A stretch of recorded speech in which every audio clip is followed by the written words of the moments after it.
Narito na ang balita mula sa GMA Integrated News. Dagsana sa ilang bus terminal ang mga pasahero na uuwi sa kani-kanilang probinsya para sa barangay at sangguniang kabataan elections at undas. Sa isang terminal sa Sampaloc, Maynila, marami sa mga naroon ay chance passengers dahil fully booked na sila noong isang linggo pa. Ayon yan sa dispatcher na nakausap ng Super Radyo DZBB.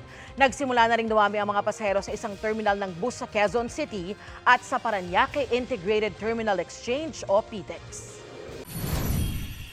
Para sa mas malaking misyon at mas malawak na paglilingkod sa bayan, ako po si Darlene Kai ng GMA Integrated News, ang News Authority ng Pilipino.